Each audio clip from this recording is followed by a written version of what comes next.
Hi, welcome to another episode of Hot Takes. Offshore Energy UK is a trade body that works for the gas and oil industry in Britain. And it is deeply concerned with Labour plans to impose a windfall tax on the oil and gas industry.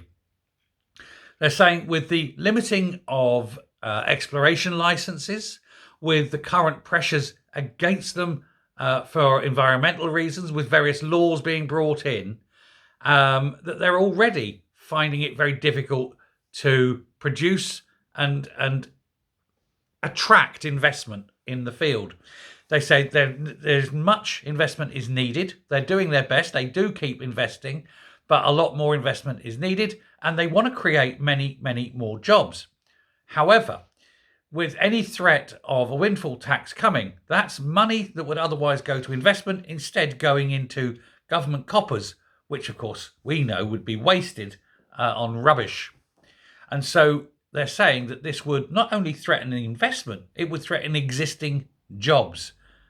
And directly, there's about 200 odd thousand jobs directly in the oil and gas industry. But beyond that, you have all the secondary and tertiary jobs that go along with it, as well as the money that goes into the greater communities where these jobs exist.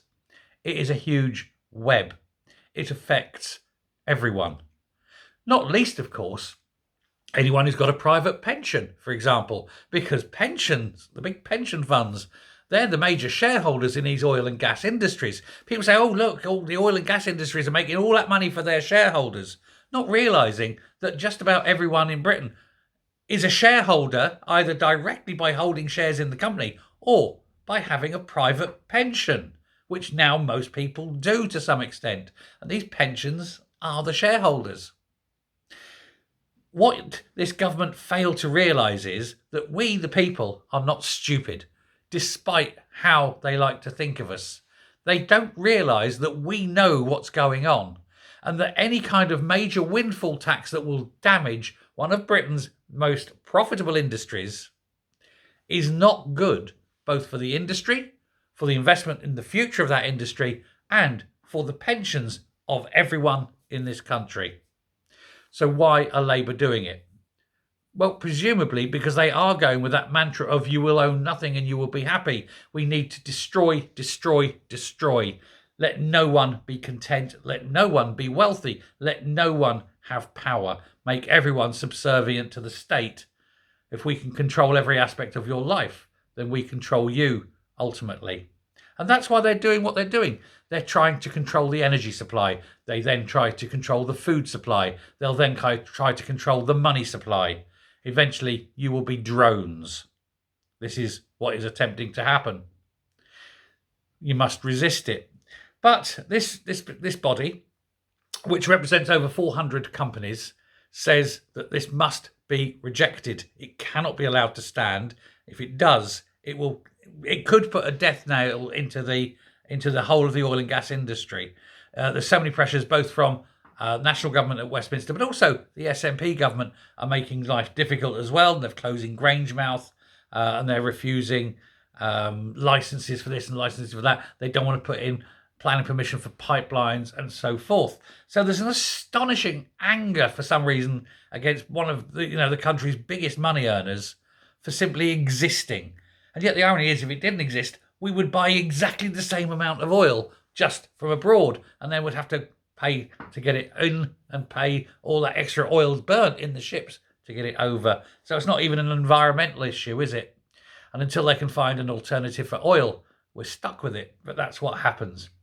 But they want to have a look at this energy profits levy, they call it, and take billions upon billions of pounds out of the oil and gas industry, just purely so that they can spunk it away on their vanity projects to make themselves look like they're doing good.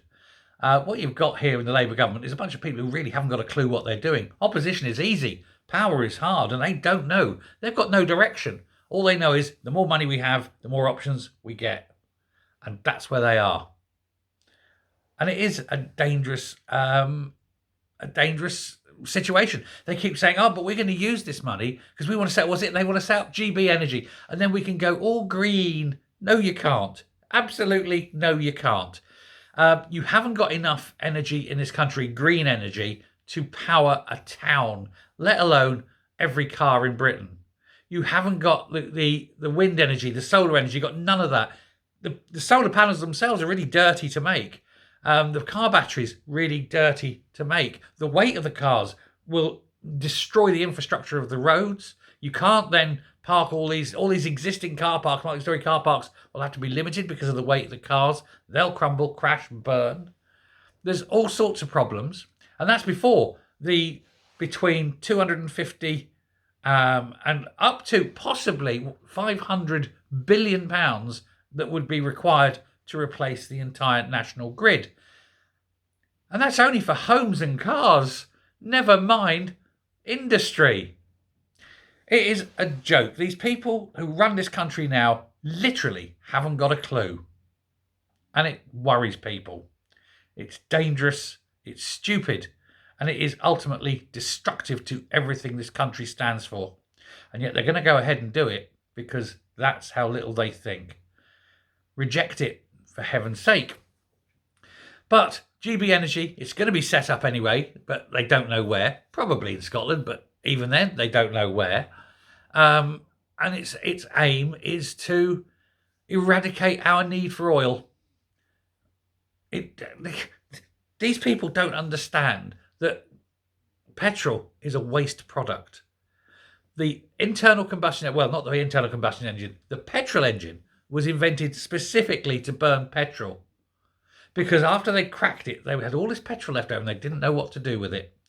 And there is literally nothing to do. You can't do anything with it. And nobody has ever said what they're going to do with all the petrol.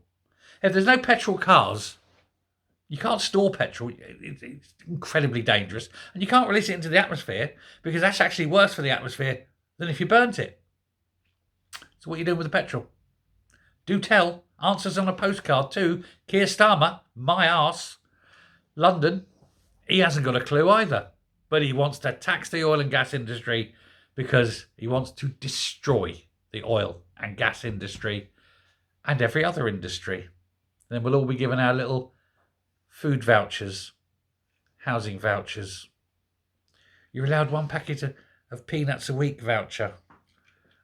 Yeah? Beer and football.